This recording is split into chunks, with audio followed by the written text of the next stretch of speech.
मुंबई येथील आझाद मैदानात शासकीय कंत्राटदाराचा ठिय्या। राष्ट्रवादी पक्षाचे आमदार रोहित पवार आंदोलनकर्त्यांच्या पाठीशी। शासनाने कामे दिली, कंत्राटदारांनी पदरमोड करून कामे उभी केली, मात्र बिलांचा पैसा अडकला। या प्रश्नांवर आदिवासी विकास विभागातील व राज्यातील शासकीय कंत्राटदारांनी मुंबईतील आझाद मैदानात सुरू केलेल्या आंदोलनाला राष्ट्रवादी काँग्रेसचे आमदार रोहित पवार यांनी भेट दिली। आंदोलनकर्त्यांशी चर्चा करून त्यांच्या मागण्या जाणून घेत तुमच्या लढ्यात मी तुमच्या सोबत आहे अशी ग्वाही त्यांनी दिली। आदिवासी व दुर्गम भागातील रस्ते, पूल, इमारती यासह विविध विकास कामांसाठी शासनाने कार्यादेश दिल्यानंतर कंत्राटदारांनी स्वतःचे भांडवल, कर्ज, उधारीवरील साहित्य आणि मनुष्यबळाच्या जोरावर कामे सुरू केली। मात्र निधी वितरणाची गती मंदावल्याने अनेक कंत्राटदारांची देयके दीर्घकाळापासून रखडली आहेत। काही कामे पूर्ण झाली असून काही कामे 50 ते 90% पूर्ण होऊनही निधी अभावी रखडली आहेत। त्यामुळे कंत्राटदारांवर बँक कर्जाचे व्याज, EMI, मजुरांचे वेतन, यंत्रसामग्रीचे हप्ते आणि साहित्य पुरवठादारांची देणी असा आर्थिक बोजा वाढत आहे।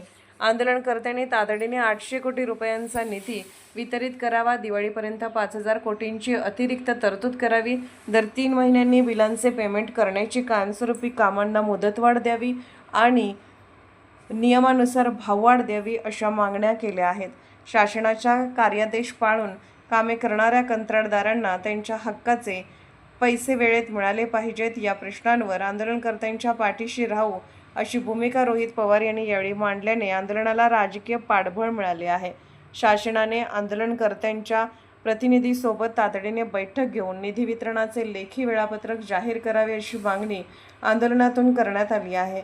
यावेळी महाराष्ट्र राज्याचे अध्यक्ष ND उर्फ बापूलाड, सुनील नागराळे, BS पाटील, सुनील बर्गे, संजय पाटील, विजय सावंत, प्रदीप पाटील, कुलदीप पाटील, हकीम, सुबोध सरोदे, कौशिक देशमुख, संजय पापा आदी मान्यवर उपस्थित होते। कोल्हापूरहून दर्पण न्यूजसाठी अनिल पाटील। आम्ही तिथे देऊ। मग अशा प्रकारे जर भेदभाव केला जात असेल तर हा योग्य नाही। आणि दुसऱ्या बाजूला गुजराती कॉन्ट्रॅक्टर, आम्ही काय त्या राज्यातून कॉन्ट्रॅक्टरचा काय आम्ही विरोध करत नाही, पण मराठी कॉन्ट्रॅक्टर अडचणीत असताना नवीन कामं तुम्ही गुजरातच्या कॉन्ट्रॅक्टरला देताय, तिथं आंध्राच्या कॉन्ट्रॅक्टरला देताय, त्याच्याबरोबर हजारो कोटीची कामं, म्हणजे 1000 म्हणजे 10,000, 15,000 आणि आता शक्तीपीठ मार्ग ज्याला सगळ्यांचा विरोध आहे त्याला 1,40,000 कोटी तुम्ही खर्च करणार आहात, त्यासुद्धा भ्रष्टाचार आहे। आणि दुसऱ्या बाजूला ह्यांचे पैसे प्रलंबित ठेवत असतात तर मला असं वाटतं भीती अशी वाटायला लागली। 2 कॉन्ट्रॅक्टरनी दुर्दैवाने आत्महत्या केली आहे की याच्यातून काही कॉन्ट्रॅक्टर उद्या जाऊन कदाचित आत्महत्या सुद्धा करू शकतील अशी भीती वाटते। त्यामुळे सरकारला विनंती आहे, आज हे आंदोलन आहे, कोणातरी पाठवा, चर्चा करा, पुढच्या काही दिवसात हा मुद्दा मार्गी लावा। नाहीतर दिवाळी अधिवेशनाच्या आधी एक अधिवेशन घेतलं सर्व कॉन्ट्रॅक्टर, त्या अधिवेशनात आम्ही जाऊ आणि दिवाळी अधिवेशनामध्ये अधिवेशन आम्ही चालून देणार नाही। दादा, तुम्ही उत्तर प्रदेशचा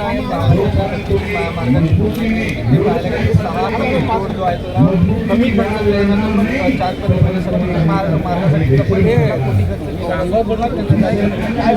अरे ठीक आहे, नॅशनल हायवेची कामं होत आहेत महाराष्ट्राच्या बाहेर।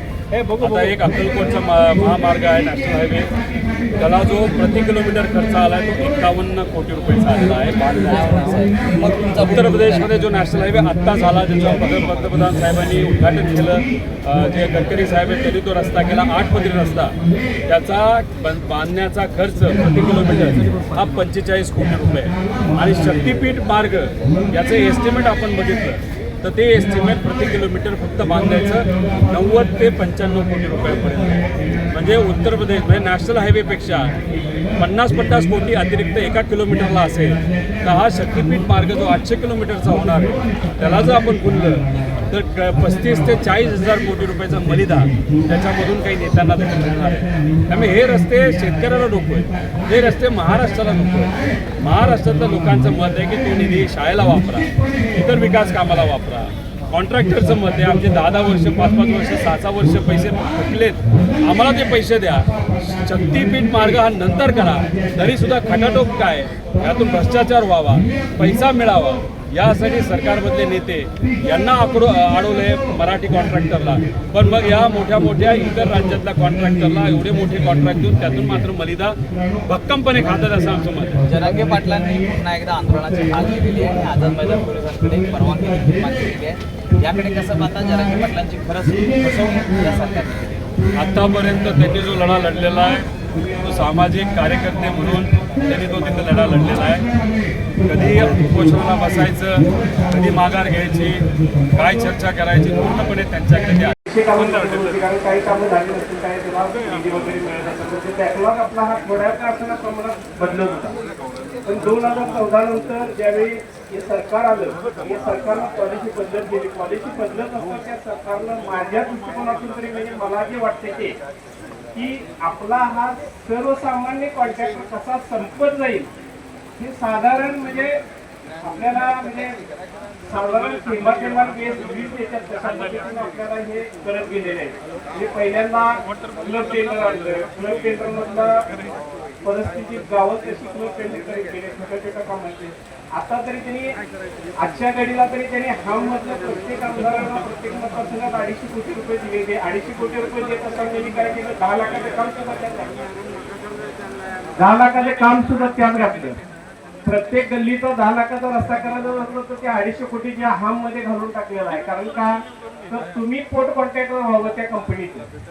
उद्या कंपनीनं तुम्हाला नाही पैसे दिले किंवा उद्या तुम्ही त्यांचा प्रचार जरी नाही केला तर ती कंपनी तुम्हाला पैसे देऊ का नाही शंका आहे. म्हणजे अशा परिस्थितीमुळे आपला सर्वसामान्य हा 5 लाख कॉन्ट्रॅक्टर संपवायचं काम हे सरकार करत आले. आणि या सरकारनं आतापर्यंत केलेली कामं माझ्या जिल्ह्यात तरी म्हणजे हा मधनं जेवढी कामं आली किंवा आज आता परवा सुद्धा कोल्हापूर आमचा प्रश्न राष्ट्रीय 100 कोटी रस्ते रस्ते कुठं दिसत नाही.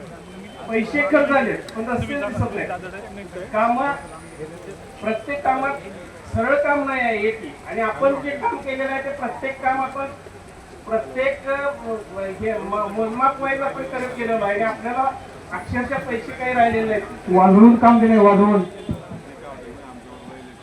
काम दिलेलं आहे. सगळे कामं वाजवून दिलेले आहेत. प्रत्येक काम आमच्यातल्या प्रत्येक कॉन्ट्रॅक्टरच्या कामावर 2-2, 3-3 वर्षे खड्डा पडलेला नाही. असं असतं सुद्धा सरकार आपल्याकडे गांभीर्य म्हणजे आम्हाला साधारण त्यांचा एक कयास असेल. मला वाटतं की ही जुनी मंडळी आहे की ह्यांना कसं संपवायचं किंवा त्यांना तुमच्याकडे डायरेक्ट कमिशन कसं मागायची ही परिस्थिती त्याची आहे. त्यामुळं मोठमोठ्या कंपन्या आणायच्या नादात ह्या सगळ्या आपला मोडीत काढायच्या नादाला लागलेल्या आहेत. आता गेल्या वर्षीपासून आपण काम भरतोय, काम करतोय, पण काम नाही म्हणून काम करत असतोय, मशिनरी बसून म्हणून काम करत असतोय. पण परिस्थिती दिवसेंदिवस वाईट आलेला आहे. तुम्हाला पाठीमाने बिलं मिळत नाही, फुडली पण बिलं मिळत नाहीत. आम्ही एका अशा एसटीला भेटलो. तुम्हाला आम्हाला एसटी कोर्ट सांगितले तुम्हाला वर्क ऑर्डर दिली जाईल. काम घ्यायला तुम्ही काम घ्यायला येणार, कामाची वर्क ऑर्डर आम्ही करणार, काम तुमच्याकडे करून घेणार, पण पैसे मध्ये आमच्याकडे यायचे. ही बाब त्यांच्या हातात म्हणजे ऑफिसच्या हातात जी काय टाकलेलं नाही. खऱ्या अर्थानं भाजप सरकारनं ह्यातला भ्रष्टाचार कमी व्हावा म्हणून ऑनलाईन पद्धत काढली. आता ऑनलाईन पद्धतीत भ्रष्टाचार कमी झाला काय कोणाला शकतंय का सांगा? ऑनलाईन पद्धतीत भ्रष्टाचार वाढला का कमी झाला? त्या ऑनलाईन पद्धतीमध्ये कुणाला कोणी ऑनलाईन टेंडर भरले त्याला टेंडर सहजासहजी मिळाले का? एक महिनाभर ऑनलाईन पद्धतीचे टेंडर ओपन केले जायचे.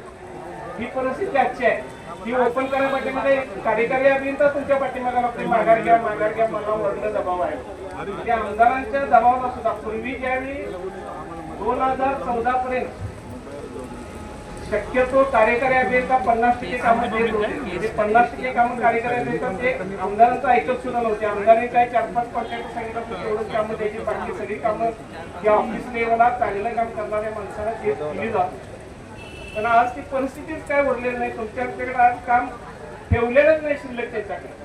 आणि उद्याची परिस्थिती कशी आहे म्हणजे आपल्याला म्हणजे आता जर हा मधलं जर कामं काढली किंवा हे काढली तर आपल्याला उद्या कामच शिल्लक राहणार नाही. आणि प्रत्येक वर्षाला ह्या महाराष्ट्रातून निर्माण होणारा जी सिव्हिल कॉन्ट्रॅक्टर त्याला नोकरीची व्यवस्था या सरकारने कधीच केलेली नाही. 2014 पासून आज सगळ्यात नोकरीची बोंबाबोंब आहे. प्रत्येक परीक्षेत घोटाळा, प्रत्येक नोकरीच्या परीक्षेत घोटाळा आहे. त्या घोटाळा करत असताना विषय आहे. हे जर असं चालत गेलं तर तुम्हाला पोरांना बीई सिव्हिल होऊन नोकऱ्या सुद्धा मिळणार नाही, काम सुद्धा पुढे मिळणार नाही. म्हणजे परिस्थिती विदारक आहे. त्याच्यावर संघटितपणे आज माझ्या आंदोलनाप्रमाणे आपण आलोय हजर. त्याच्यात हे जर आंदोलन भविष्यात वाढत नाही झालं तर हे मैदान फुल्ल गच्चोगच भरलं पाहिजे आणि एक महिनाभर म्हणजे सरकारला सळोकी पळ करून सोडलं पाहिजे. तरच कुठंतरी सरकारीकडे जाग देणार आहे, नाही तर लक्ष देणार नाही. कारण जंतर मंतर आपण आता गेली महिनाभर 5-6 लाख रुपये सरकार देणार केलं, शेवटी वाटवावं लागलं त्याला. आपल्याला बी तशी मिठी मारून 1-2 दिवसाच्या आंदोलनाला आपल्याला उपयोग होणार नाही. आपण अशा तयारीने उतरायला पाहिजे की आपण ध्वजा बांधून इथं यायला पाहिजे, तरच सरकार हे जागा राहणार. नाही तर सरकारला काही गरज नाही, कारण सरकार काय समाजात फिरणार नाही. आता रोहित दादा काल सकाळी आले, सहज आले, पण त्यांच्याकडे येताना त्यांना जवळ सुद्धा जायची हे नसते. म्हणजे अशा पद्धतीने ती येत असते की त्यांना तुमची आमची काही देणे घेणं नाही. सरळ डायरेक्ट विकत सगळ्या गोष्टी त्यांना विकत मिळतात. त्यामुळे तुमच्या आमच्या मताचा सुद्धा त्यांना म्हणजे अपेक्षा नाही, असं विषय झालेला आहे. आणि सरकारच एवढा मुर्दार झालेला आहे की ते ऐकण्याच्या इथून पाठीमागे कुठल्याही नेत्यांना जरा जरी दंगा झाला तर नेता बैठकीला बसवत होता, तुमचं म्हणणं ऐकून घेत होता. एखादं काम तुमचं नाही करू दे, पण निदान तुमचं ऐकून तर घेत होता. आज तुमचं ऐकून घ्यायला सुद्धा सवड नाही या सरकारला, एवढा वेळ नाही आहे. अशी परिस्थिती निर्माण झालेली आहे. या परिस्थितीवर भूमियामीनं नेतानं म्हणजे एक संघ राहून नेतानं सगळ्याच विभागाचे कोट्यात्र एकत्र येऊन मोठा लढा उभा राहिला तर भविष्यात कुठेतरी आपल्याला न्याय मिळेल किंवा आपल्याला कामं मिळतील. भविष्यात आपल्याला कामं सुद्धा मिळणार नाही आहेत, आपल्याला गपच बसावं लागणार आहे, अशी परिस्थिती आहे. एवढं म्हणून मी माझे असं सांगतो. निर्भीड बेधडक